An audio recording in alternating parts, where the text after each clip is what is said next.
Welcome to the Healthcast, where healthcare professionals and experts from the UK and around the world discuss all things healthcare, providing only the best insights from the best in medicine. And today I have the pleasure to speak to Emre Asim, who was born and raised in Oslo in Norway. He studied dentistry at Yeditepe University, and after finishing his dentistry education, Emre Asim studied Prosthodontics at Marmara University. His professional work mainly focuses on digital smile design, Hollywood smile, porcelain laminate veneers, emax, empress and implant-supported. He provides services to his patients in the field of cosmetic, prosthetic and general dentistry at Istanbul Dental Center. I had the pleasure to speak to Ege Sandali and Dr. Turka Sandali earlier about all things Turkish teeth. Why is it that Turkey has become such a popular place for patients from all over the world to come and seek dental treatments and aesthetic treatments? Why is it that you have to do your research in order to enter the Turkish dentistry market? What do you have to do in order to reassure quality control? So today we're going to speak to you, Emre. So thank you very much for joining our podcast today. The pleasure is mine, Louise. How are you doing? I'm good, very well. Thank you so much. It's very cold and very foggy here in London. I hope it's better where you are in Turkey, in Istanbul. To be honest, it's actually around 16 degrees and it's pretty sunny right now. It's not the weather we're used to in January, but can't really complain. That's really, really good to hear. I want to start off and ask you, Emre, how come you live in Turkey now? Where did you come from as a dentist? How did your life progress the way it progressed, and why are you where you are now? That's a perfect question to start our interview. So as you mentioned, I was born and raised in Oslo, Norway. And I decided to move to Istanbul at around 2008 to study dentistry. I was lucky enough to study at, as you mentioned, Yeditepe, which is one of the best dental colleges in Istanbul and also in Turkey. So I kind of ended up living in Istanbul. Fantastic. I guess it's a very, very nice destination to live. Your study background is in prosthodontics. So what do we understand under prosthodontics? What's that? So prosthodontics is replacing or redoing damaged teeth, or actually rehabilitating the smile or the function of the patient. So it's actually not only the cosmetic work we do here. It's pretty much to make the patient regain the bite or the occlusion, and also as an extra benefit to redesign the aesthetic values of the patient. Is that what you've always done? So was it always about the aesthetics, less about general oral health, but more about the aesthetic side for you? Actually, aesthetics is directly related to a well organized and healthy background in teeth. So you can't actually just go ahead and do veneers or redesign a smile without evaluating the periodontal health, which is the gum health that most patients do actually not think of when they do seek on getting veneers or redesigning a smile. So it's all actually related with general dentistry, periodontology, and basically all of the other branches in dentistry, because prosthodontics means actually to, for say, protect the teeth from getting further damaged or replacing the damaged tissues. So it's not only just to do veneers and say, okay, we're done, everything's going to be fine. You have to kind of do the background health first of the teeth, and then go ahead to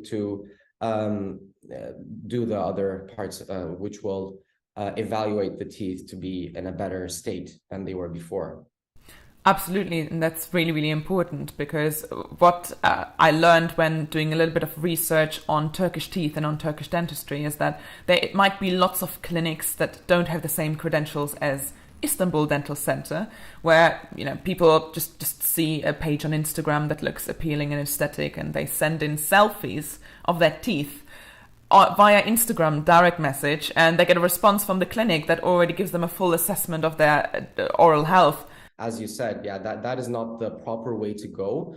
In universal dentistry, we have to evaluate the intraoral examination and also the radiological examination. So that means I can't just look at a patient's pictures and tell them what we will be doing, because I need to see the panoramic radiographic images to see if there are any bone losses with the teeth, if there are any cavities that are close to the pulp, to the nerve of the teeth. So we may need to do a pre-treatment to the patient before we do the aesthetic, the Hollywood smile part. So they're all related.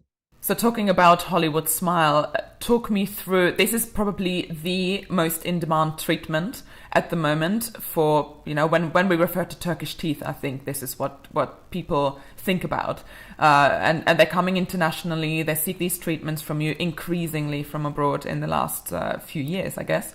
So talk me through the process from you get a patient request and from where do they go to having their final Hollywood smile? Just talk me through the process a little bit. As I mentioned before, we usually do obviously have pictures coming in as a request to make a treatment plan. But the first thing we ask for the patients is for them to send us a panoramic X-ray of their teeth. And it has to be taken in the past 6 months. So it is an up-to-date X-ray. So it's not like a 2-year-old X-ray, which a lot of things can change in the intraoral environment. So that has to be done locally, because most patients, I guess, come from abroad. They can't come to you and get that done. They just have to sort of do that wherever they are in the world. So we usually do request for the patients to send us an X-ray with the pictures, and we can actually pretty much tell them not even if it's not like 100% precise treatment plan, we can at least give them a path of how the treatment will go and how many days or how many visits we need to actually fulfill the treatment plan we will be giving the patient. And this will kind of build up and lead to the Hollywood design, the smile design. But yeah, the Hollywood smile, it's actually a quote used, it's been used for 40 or 50 years. It was first used as snap-on plastic teeth to Hollywood actors and actresses to give them different teeth when they are playing in different movies or different series and television series. So from that day on in prosthodontics, with the materials evolving, it kind of adapted into a treatment that will last longly, not just snap-on teeth. And yeah, so we do actually do everything before at hand, before we do the crowns or the veneers to the patient, because as I said before, the periodontal health and the intraoral health has to be at its best for us to do a successful treatment. Or what happens is, if it's not planned correctly, as you guys know, the turkey teeth problem that's occurred in the past couple of months will occur because unfortunately most clinics do not evaluate the patients properly before they start doing their treatments, and that will eventually cause the veneers to fall off, or the veneers to not be fully adapted to the teeth, or even in fact infecting the gums and the bones to be in a more severe damaged place than it was before. The question is just how I as a patient who seeks these treatments in Turkey and searches for a suitable clinic, I have to be aware of these things, and I have to look into this and make sure that the clinic that I choose does these things and has the necessary accreditation and knows what they're doing. But if I come there as someone who has no insight whatsoever, I might not be aware. For the treatment plan to be in golden standard, everything has to be done perfectly and flawlessly. So we approach our international patients as we do approach our Turkish, the Turkish local patients here. So we never will really finish a case in 3 days or 4 days. So I would firstly stay away from the places who tell you that they will be able to do a full mouth preparation and a full rehab or full smile makeover in 3-4 days, which is impossible to do it properly, because there may be some other issues that have to be taken care of first, so then we can do the treatment plan and protocol properly. So how long does your treatment take? 3 to 4 days is too short, but that means, do they stay a week, 2 weeks, 3 weeks? What's the time span? If the patient has good periodontal slash gum health, and if there are no cavities or no infections around the bone or the roots, I generally take around 7 to 10 days for my lab and for me to do the digital smile design, to plan out everything and take proper pictures in my clinic, send the pictures to my lab, design the smile customly made for the patient's facial features. And then I get my 3D printed mock-up and I place it to my patient's mouth before I start doing the trimming, which is also another issue when you don't trim accordingly. If you trim too much or if you trim too little, the teeth either end up being too big or you end up damaging the teeth in a manner that you cannot go back to. So I do need around 7 to 10 days to do flawless aesthetic work. But in some cases, and in fact, I do have patients who do have like 2 or 3 visits. So if they come and we have to do the periodontal treatments first, in their first visit, we do the planning to build up the mouth to be a healthy environment. And then, well, that can take around a couple of days, like 5 to 7 days. And then if they go back and come back in 2 to 3 months, we can then do the preparation of the teeth to design the veneers. And that sounds like a very, very reasonable amount. And I guess everything that's less shouldn't be doable. Because you mentioned digital smile design. Is that what you refer to when you're referring to the method that you use compared to more traditional methods? And is that a standard in Turkey and globally now?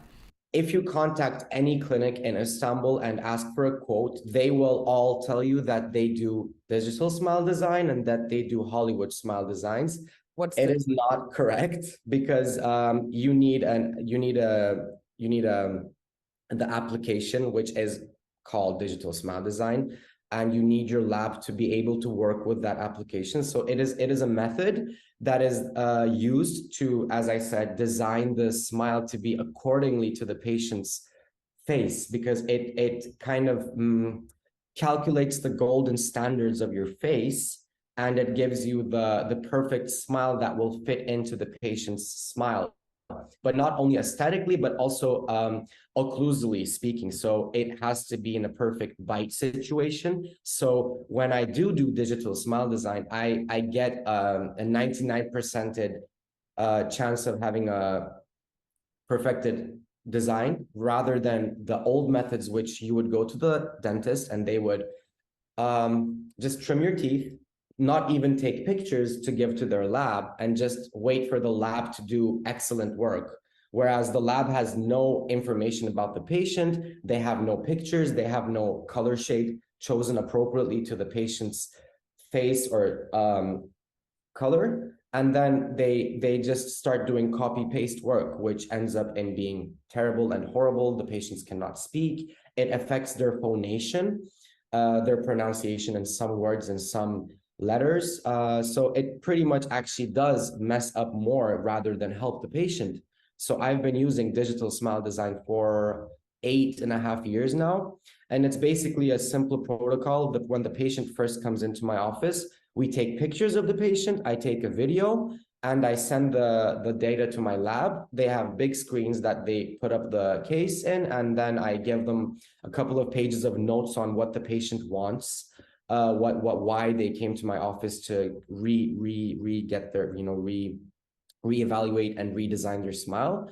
And then I take a silicone mold or a 3D scanned impression of the top and lower jaw, and give the work to my lab. And in 3 to 4 days is the 3D printed design of the final work. So we have a photoshopped face picture of the patient with the new teeth. We also have the mock-up at hand where we apply to the patient so they can see how they look and how it will feel like when they have their new teeth. And then from there on, we use the keys inside the mouth to prepare accordingly, not to do damage to the teeth. And that's, I guess, an extra step which ensures that there's the best possible outcome you can get for the patient. Exactly. So to be honest, I would give a heads up to patients to firstly look at the case pictures the clinics have, and also to in fact ask for the raw format of the pictures, because most clinics may be copy pasting other dentists' works to attract patients, or as in those clinics, customers, unfortunately, to kind of fool them. So just ask for a random raw photo. And if they cannot give you the raw photo, or if they do not use the legit digital smile design, then I would personally stay away. And also maybe kind of look at the market value too, because there is obviously a limitation on how cheap the veneers can be if they want the flawless and perfect work to be done to their teeth. In terms of veneers, because you refer to market value, so what would you say is a standard or minimum market value? Because you say, okay, it costs you a set amount to produce these veneers. They are made of, what material are they made of? So laminate veneers and ceramic crowns to be in the up-to-date technologies, the clinics should be using emax, which is a form of ceramics named lithium disilicates, which is kind of a glass ceramic. So this material will cost the lab 3 to 4 times more than getting zirconia or the old school methods done. So that is the first step. And emax is pretty much a transparent looking porcelain, which the labs, as I said, do have, but it costs more for the dentist. So most clinics don't appreciate the patients enough to actually work with emax, whereas I've only been working with emax when I do smile designs or when I do actually redesign the smile of the patient, because it looks flawlessly and it looks even more realer than, like, it looks as real as teeth. So it ends up becoming a more natural and more kind of light absorbing porcelain on your teeth, rather than having like the dull, just a plain bulge of whiteness on your teeth. So let's talk about the longevity of Turkish teeth. So once you have undergone that treatment, that means you're pretty much dependent on your overall oral health, on these implants. So how do I, as the patient, maintain them, and how do I ensure longevity on these? Well, there are factors which the patient will also affect the longevity of the teeth, the veneers health, and also the factors that the dentist will affect the teeth on too. So after the veneers are placed properly, so we are assuming that everything is done accordingly to the book, the patients should use floss, or at least a water pick, in the morning and nights to clean in between the teeth. Obviously brush their teeth twice a day. And I always recommend my patients to go for a checkup every 6 months to maintain their oral hygiene, because you will need to do scaling and polishing with your teeth, even if you don't have veneers. It's kind of like going to the hair salon every once in a while to, get everything in track. So it would be wise to visit a dental office every 6 months.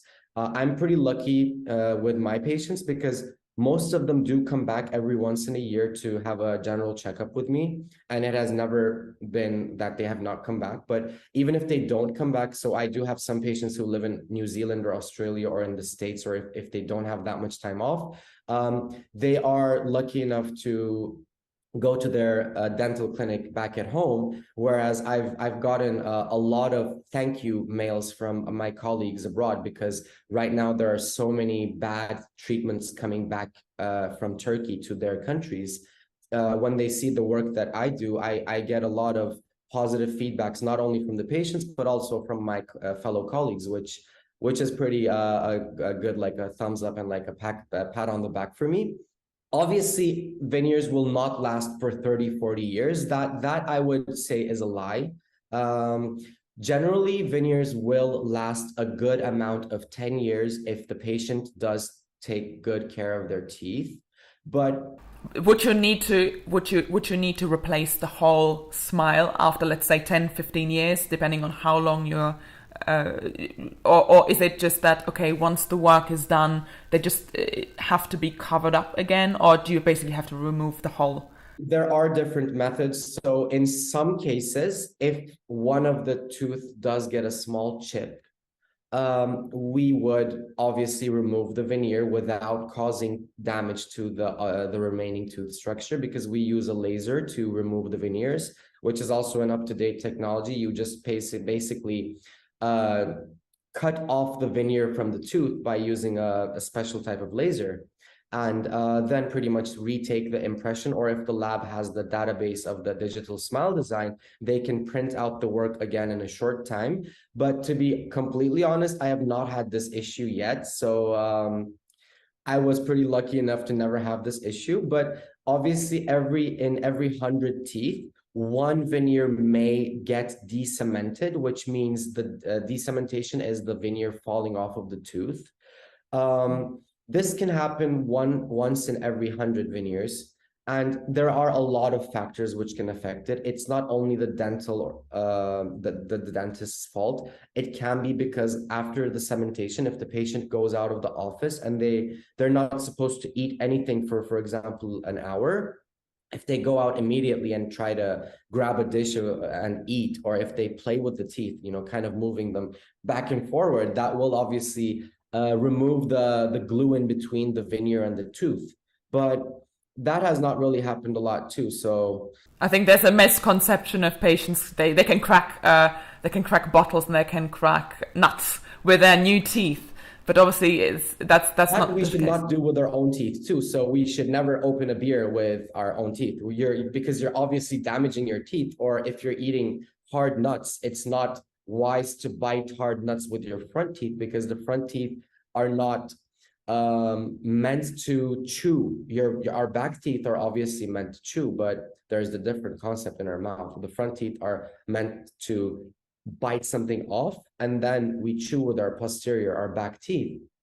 So that is also another different issue. But coming back to the longevity issue, I personally do tell patients it's the same protocol for each patient I do, even if I do 20 veneers or if I do 6 or 2, it doesn't really matter. Or even if I don't do veneers, if I just have cosmetic work that comes in for a patient comes in for a couple of fillings, just cleaning and maybe a root canal or so, it's always wise to visit your dentist every 6 months.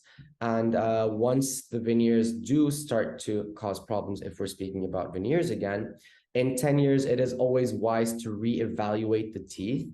And if the teeth are in good shape, it will last up to 20 years. But obviously, as men go bald, the gum health can also get damaged. So the marginal line of the teeth and the gums may start to get recessed. So our gums can get recessed in maybe 10 years. And that is not only to do with veneers per se. It is also to do with a lot of factors. If the patient smokes, if the patient has a genetic factor that affects the periodontal health of the patient, that also will affect the veneers health too. But is that a misconception that the veneers would actually protect your natural tooth from infections or from cavities, or is it just a myth? Because obviously there's a whole layer on top of your teeth. I would say yes and no at the same time, because if a patient has enamel dysfunction, so if there are a lot of disorders a person can have with their enamel, the first layer of our teeth we see in the mirror is the enamel, which is a soft, it's kind of a harder but also an easily worn out material of our tooth. Well, if the patient has abrasion, which means if the enamel is worn out, or if the patient has this disorder with their enamel once they're born, if there was an antibiotic used by the mom or etc., there are a lot of different problems we can occur with, then obviously getting veneers is a protective treatment, because you are protecting the remaining tooth structure. But as I mentioned again, the dentist should be in well knowledge of how to prepare the teeth, because you cannot just randomly cut off the remaining tooth structure. You have to do it wisely. You may have to do partial veneers, you may have to do lumineers, which is a less preparation of the tooth. But having said this, if a person has a perfect occlusion, which means if they have a perfect bite, if they have proper and good health enamel tooth structure. Telling the patient that you are going to protect the teeth by trimming the enamel and making veneers is not correct, but it is correct if the patient has a disorder with their enamel. I, for example, had, I'm not sure how you say that in English, but I had a deformation as a teenager, so I had brackets on my teeth for a couple of years just to straighten my teeth. So if I have a natural, let's say, affinity for tooth deformation, would the veneers actually prevent this from happening, or could that still happen if there's, I mean, teeth are teeth, even if they're artificial, and they might even move depending on my bone structure or my muscle structure or my biting habits? Well, in some cases, we do a pre-treatment with orthodontics to actually get the teeth to be in a better biting position so that we will damage the teeth less when we do veneers. But in some cases, we can actually increase the vertical dimension of the patient. So some people grind their teeth a lot, and they may cause their vertical dimension, which is basically the height of the face, to drop. And that will cause the patients to have a tired jaw when they chew, when they eat just even, normal regular food. So in cases like that, we can actually rehabilitate the teeth with veneers and crowns. It's not only done for cosmetic reasons. We're supposed to think of prosthodontics as a very wide spectrum. It's not just only getting the patient into the office and just, boom, giving them white, dull-looking veneers and saying, okay, well, you're good to go for 30 years. No, that is a complete lie. But in your case, after your orthodontic treatment, some patients have this demand. They say that, okay, well, I'm happy that my teeth are back in function, but I'm not happy with the way they look. So the only problem I would have with the turkey teeth situation going on in the UK is, so people get nose jobs, right? Even if they have healthy teeth, a healthy nose, if they don't even have a deviation, they can get a nose job, or they can get a boob job, or any kind of aesthetic improvement. So if a person does not feel comfortable when they laugh, it would be of importance to obviously do everything accordingly to the book, not to do malpractice, but also to actually get that patient to gain their aesthetic and their confidence back. That would be the only topic I would not agree with the health institutes in UK, because I've also read and seen the interviews about the turkey teeth problem in the UK right now. But some dentists ended up saying that it's not wise to get veneers for any sort of patient, which is not correct, because if that person doesn't feel confident when they smile, just as if somebody does not feel confident with their nose, they would get a nose job, it would be the same problem for the patient to actually get the teeth done to feel more confident and to feel more happy. So there's a functional side to aesthetic dentistry, and there's obviously an aesthetic side to improve their aesthetics. Absolutely, and that's obviously very, very interesting. And I guess, is that one of the reasons why Turkey has such a known history for these types of treatments, in your experience? Like in every country, there are good treatments and there are bad treatments. There are good restaurants, there are bad restaurants, there are scam clinics, and there are proper clinics. So I would only say that it wouldn't be fair to mainly evaluate all of the clinics in Turkey to be super good or super bad. Patients should do their research. And as I said, there is a market value, even if you live in Turkey or even if you live in the States or in the UK. Can I ask you, you have a nice smile. Is there a chance you've done this treatment on yourself? No, actually, I have my natural teeth, but I do have a bit of enamel loss because I grind a lot. Because being a dentist is, even though I love my job, it is stressful. So I'm planning on getting veneers in the close future. I just need the appropriate time, because I also do feel my vertical dimension is getting lost. So when I bite and when I do my annual checkups, I am aware that I'm kind of wearing out my enamel. So eventually I'm going to need to get my teeth done too, but just not right now. And that's obviously very, very important because you are coming from that very background. You know exactly what you're doing, and you will be very, very peculiar when it comes to your own dental health. So obviously because you see a need now, which you probably wouldn't have seen 10 years ago, for example. So would you generally recommend people to go for these treatments rather? Sort of, is that advisable? Look, I'm in my 20s right now. Is it advisable that I do such treatment sort of earlier in my life, or should I wait for another 10, 15 years if I don't see an immediate need for it? What would you say? Is it wise to wait with these treatments if you don't necessarily see a pressing issue? Questions I ask my young patients. By young, I mean anywhere from 18 to 35 or even 40 in some cases. The first question I ask is why you would want veneers. And if the patient says they don't feel confident when they smile, or if they say that they're basically not happy with their teeth, I would go ahead and ask my second question and just basically ask what influenced them on changing their teeth. So if you came to my clinic, how old were you? 20? I'm 25 at this stage. When I look at your teeth, I can see that they are perfectly aligned. But if you do feel that you are showing too much gum line, or if you feel that your teeth shapes are not in proper function, and if I did my intraoral examination and I saw that your bite is misplaced, I would definitely recommend getting veneers now, because you are not going to be happy for maybe the upcoming 10 years, whereas you would maybe figure out on getting veneers when you're 35, and maybe you are going to damage your teeth more, which will cause a problem.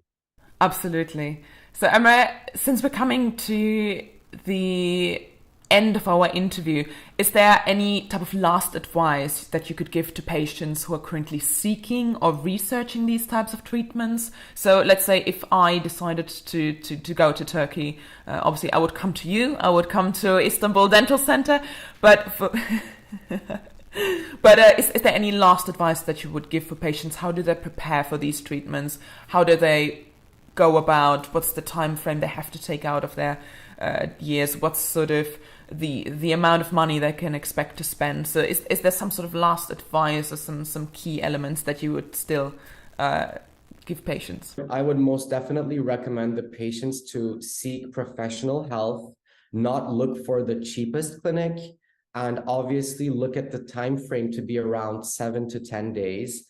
As I mentioned, to look at the cases to be the clinic's own cases and not fake cases or kind of stolen work from another doctor or dentist, and to pretty much do a proper research and look at the questions the clinic will ask them, because that will show a lot. And maybe if obviously the patient speaks English, rather than going to a clinic who has a person that knows English, but the doctor does not really know English, I would actually go to the clinic who can actually speak my fluent language, rather than go to a random clinic where the doctor will not maybe understand me. Yeah, that would be about it. And you currently work at Istanbul Dental Center. 2.5 years now, and we're doing pretty good work with our professors and our team. Amazing. Thank you so much, Emre, for speaking to us. It was really interesting to get your insights combined with the insights that your colleagues have also given me. And from what I understand and from what I heard, I understand that your clinic is really at the forefront of modern dentistry, if you will. In fact, they were one of the founding fathers of what you would call health or dental tourism these days. And you have a very marvelous reputation in Turkey and internationally, and it's definitely worth checking you guys out. So thanks so much for all the insights and for all your time and your patience. Appreciate it. Have a lovely day, Louise. Bye-bye. And you too. Thank you so much.